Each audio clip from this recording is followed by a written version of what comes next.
My name's Kirsten. I'm originally from South Africa, but I live in Swansea now. I've been there for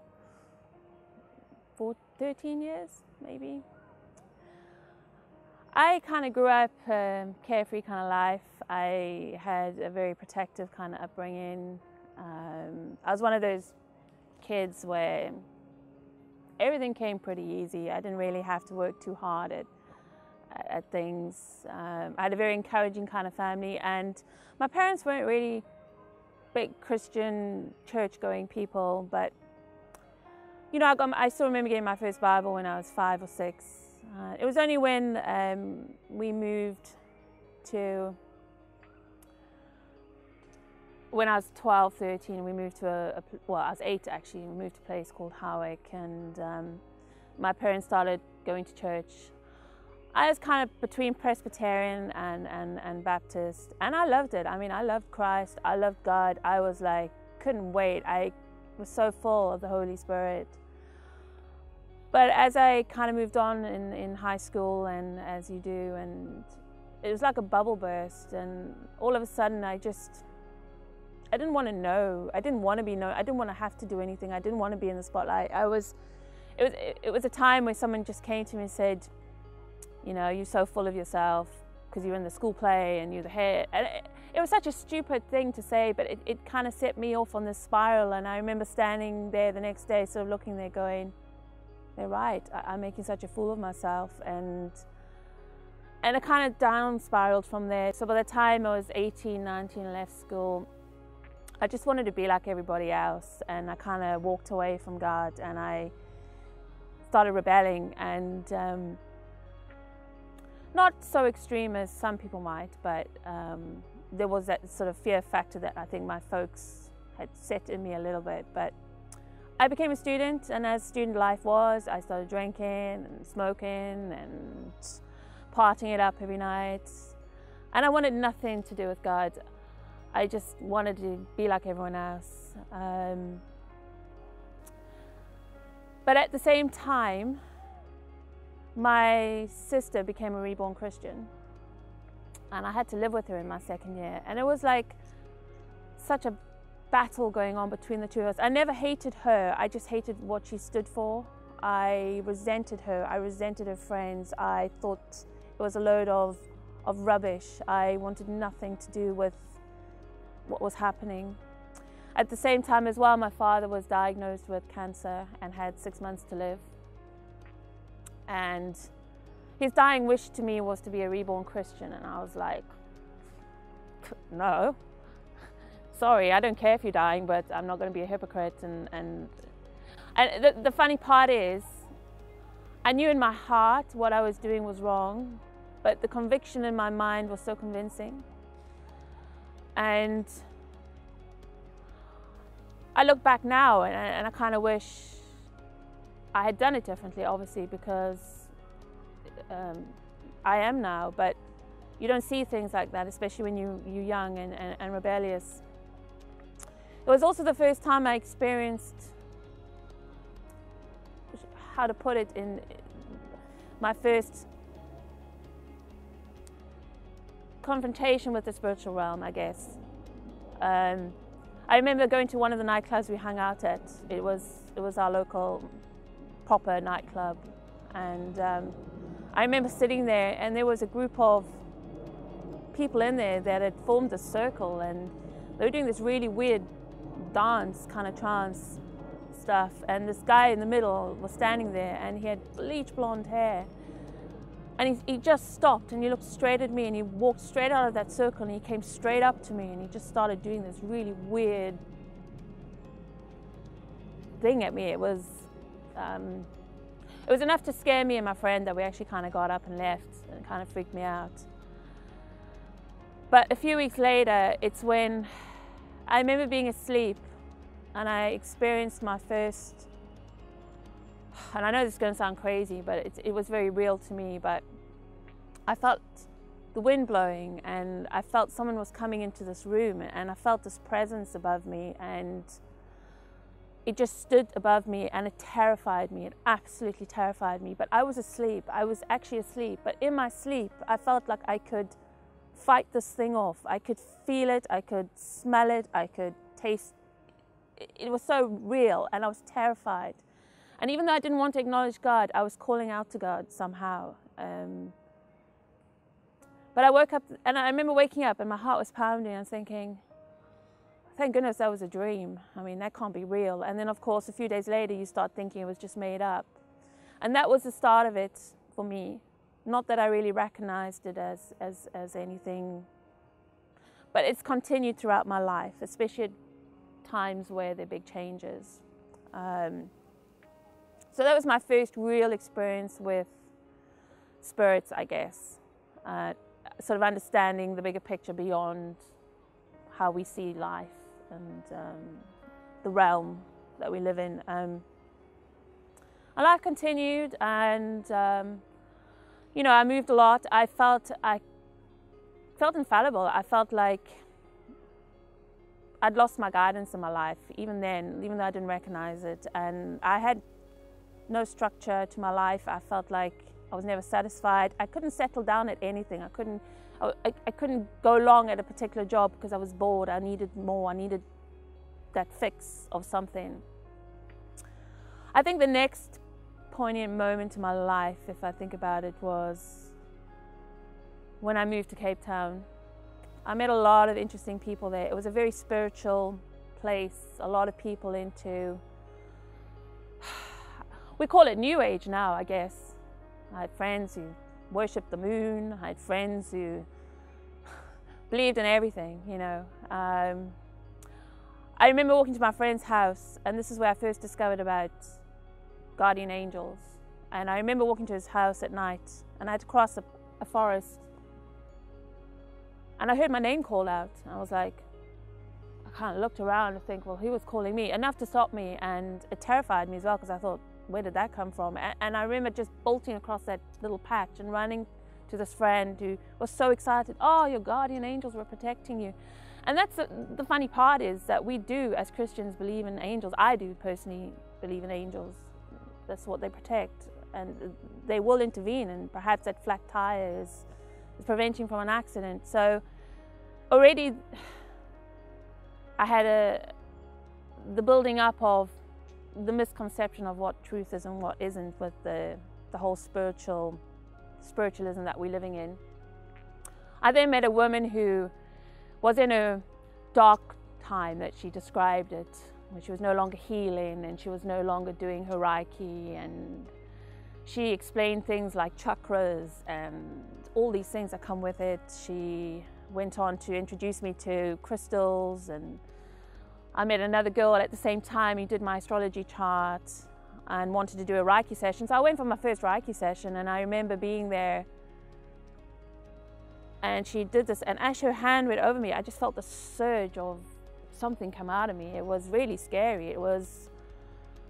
But I was one of those people where things didn't, I was so open. Maybe it's my creative side to me. I was enthralled by it. I was intrigued by it. It was kind of appealing. So it didn't scare me enough to not want to do it. It was more like, oh, that was interesting. What was that about?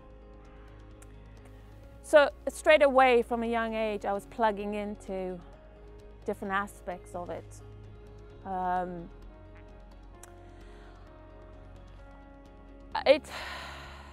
Again, I was still drinking and partying up and having a great time and kind of enjoying the whole aspect of it all. But I knew something wasn't right. Even though I had all these things and was searching, I still wasn't satisfied. I felt like I couldn't find the truth. And I remember going back and forth into churches and sort of speaking to pastors who then looked at me like, what are you talking about? Are you crazy? Are you something, you know, I can't talk to you, you know, you've got problems. And I was like, I remember leaving the one thinking, well, how are you of any help to me? It kind of left a very bitter taste in my mouth. My next big time was coming to London, but before I came to London, I was really attacked in my sleep, really, really badly. Every single night I felt these presences coming in. I felt them sitting on top of me. I felt them doing all these strange things, and it scared me. It absolutely terrified me. Again, somehow calling out to God, but not accepting it. And then I came to London, and I remember arriving with a backpack thinking, great, I was 26 and I had dreams I wanted to follow. I had no responsibilities. I didn't have to worry about family or kids. But I wasn't a Christian, and I loved my life in London. It was such an adventure. And I became a permanent TV extra, and I started meeting a whole lot of people again. And then again, I was introduced to people who were spiritual. And I met a guy who said, oh, can you do my reading? I was like, yeah, sure. And then he started talking about all these things, you know, you this kind of soul and you have this and this is going to happen. And again, I was intrigued. I was fascinated by the whole idea of it. It's like a salesperson, I guess. You're kind of like, wow, you know, it sort of touches a part of your interest in life. You know, it fascinated me. Sorry. While I was on set, he decided to draw my guide, and he drew a picture of what my guide looked like. And that was, again, another experience of understanding guides, and I suddenly had a picture, and then all of a sudden it interested me enough to start getting tarot cards and crystals and dream weavers. I never really dug really deep into the whole spiritual thing, but I was starting to dabble, and I started using it as being told, well, if you want answers, ask, and it will turn one direction or it will turn another. And then all of a sudden I was addicted. I needed to know more. It's like I felt like I had this guide, that I had answers to my life every day, and I'd ask something that I didn't even know about. I was asking to the universe, but it's only now that I look back and I'm thinking, what was I actually asking? What was I even asking to? I was opening my soul to something that I didn't even know about, because it just seemed that that's what you should do. And so I carried on, and you know, I went to all these things where people said, oh, I can talk to the dead and I can talk to your cousins, and it became so, you know, something's not right, and you know you're not satisfied, but you can't help wanting to know more. It's almost like an addiction, really. And there's signs. It's like there's continuously signs along the way, and you start taking these signs of, oh, the universe is speaking to me, and oh, this is happening, and you start making impulsive decisions, and you start making decisions that you think are right and they're not actually right. And then I was walking in London, but at the same time I was searching for the truth. I really, really had this desire to want to make truth. I needed to understand the bigger picture. Nothing quite made sense. I'd been given little snippets the whole way of my life, but nothing made sense. And then I was walking on a Saturday morning, and I remember it was a very busy morning, and I was on the side of the street, and I remember looking at this guy across the road, and he was like crossed the street and just walked straight towards me, and it's like he almost had a glow around, and I was kind of like looking back to think, is this guy looking at me? You know, and he walked, it's like he focused straight on me from a fair distance and just went, and I saw him coming, and he gave me this book in my hand, and I looked and I thought, Christ? I thought, thanks, Bible basher, you know. It just reminded me of my time 17, when I was back being 17, 18, living with my sister and resenting Christians pushing the Bible in your face and trying to convert you on the spot. But 2 weeks later, I got on a bus in London, and two Brazilian women got on the bus, and they came and sat behind me, and they dropped a leaflet on my lap, and again it was to do with Christ. It was to do with Steps to Christ, obviously being Seventh-day Adventist, and then I had another leaflet talking about the Seventh-day Adventist. And I think that's when I was like, oh, hang on, that's strange. I mean, what are the chances of that? Now, when you believe in spiritualism, you look for the signs, you understand the connection. So already I was thinking, okay, this is odd, this is thing. And then I have a TV extra job, and I met a woman on set, and we got talking most of the day. It was a very long shoot, and we had a lot of time to chat, and she was talking to someone else, and But the way she was talking, I felt like she was talking to me. It was really striking a chord, and I remember thinking, this woman's in my mind. It's kind of freaky. And we ended up catching the train back, and we got talking, and I was talking about Jesus. That was a strange thing. When I think back, I was actually talking about Jesus, but I was talking about Jesus as this, in a completely different aspect as to the way I see him now. And she just looked at me and she said, "You do know why I'm here?" I was like, "No." She said, "I'm here to get your faith back." I said, "In what?" And she said, "In him. Come see me." Now, I think most people would have gone, "Whoa, freaky." You know, you don't expect someone to just come up to you and go, "Hey, by the way, I'm here to get your faith back and God has sent me."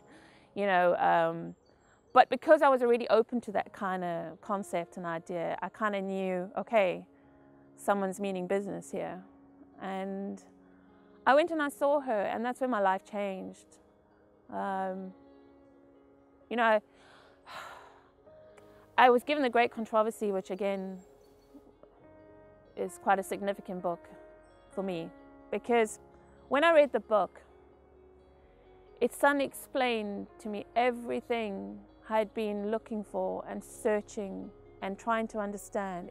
It's like it took all the pieces of my life that I tried to understand and found it elsewhere, and it suddenly made sense.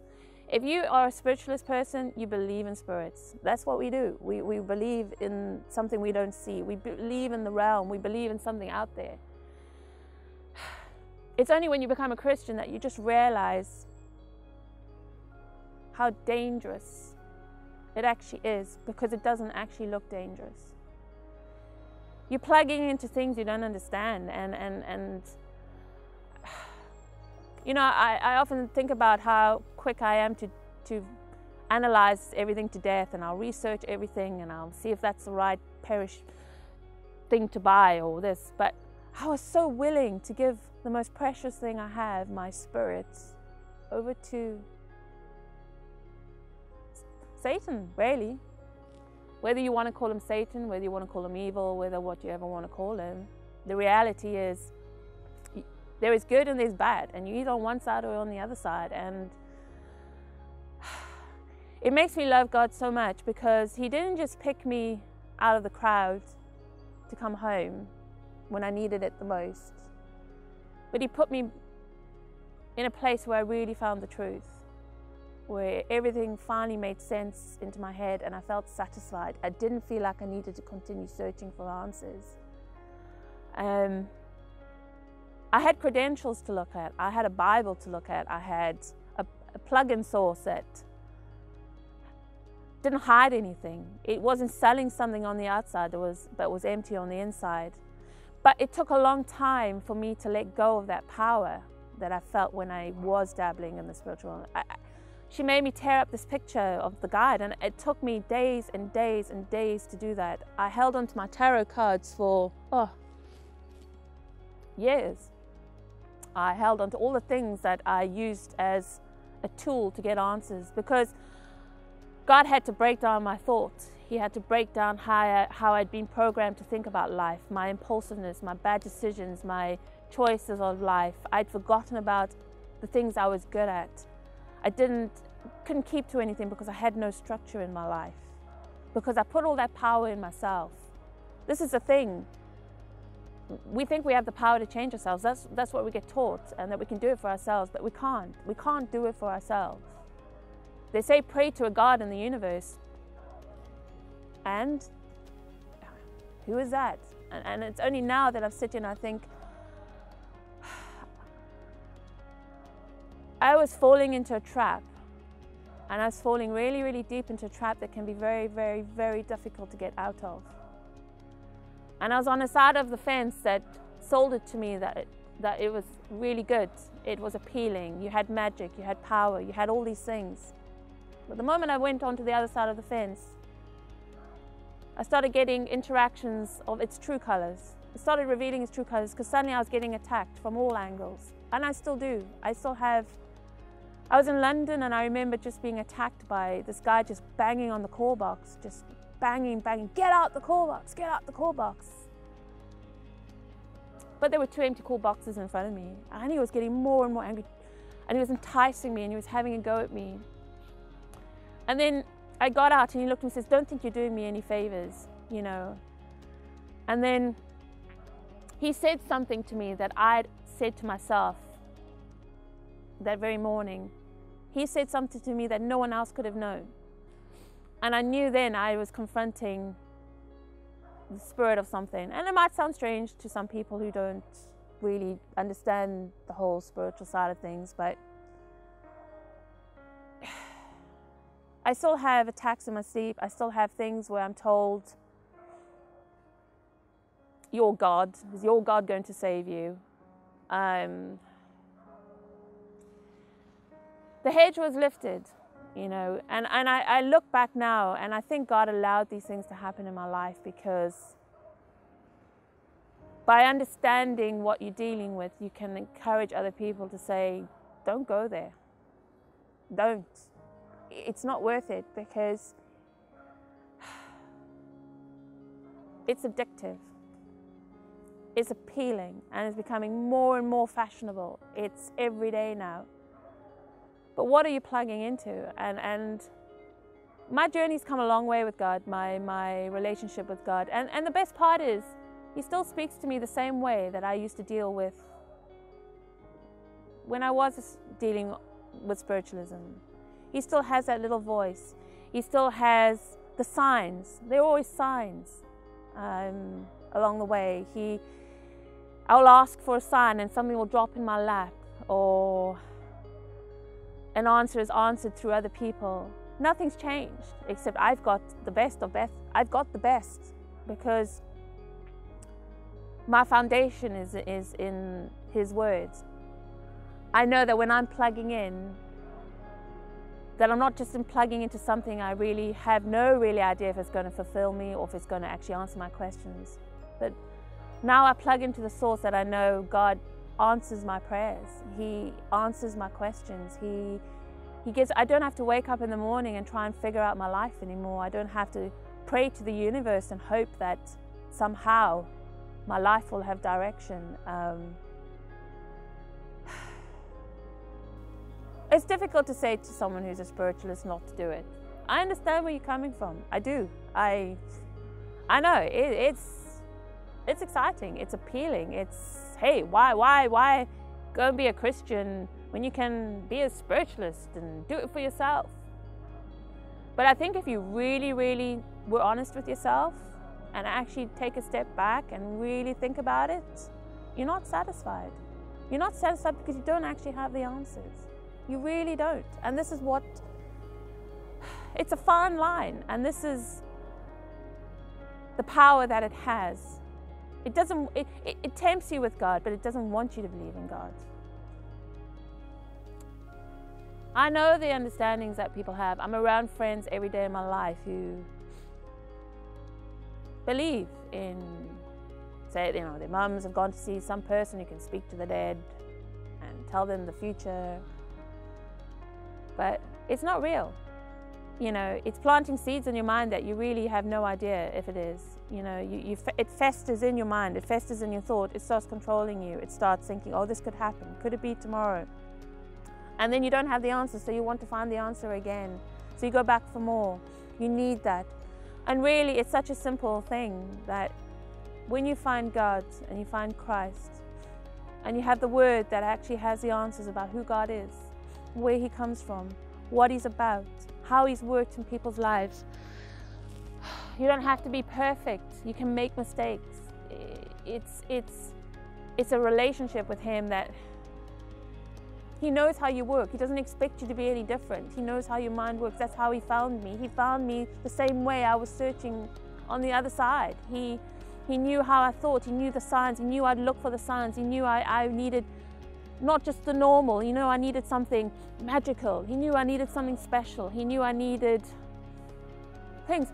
And I can tell you this much, and this might sound like hocus pocus to other people, but I have been times where I haven't been able to walk, and I've prayed to God, and I've had experiences with angels come heal my back and have said to me, you've had this because you asked. And when I woke up from my sleep, I could actually get out of bed and walk when I haven't even been able to walk for 3 days.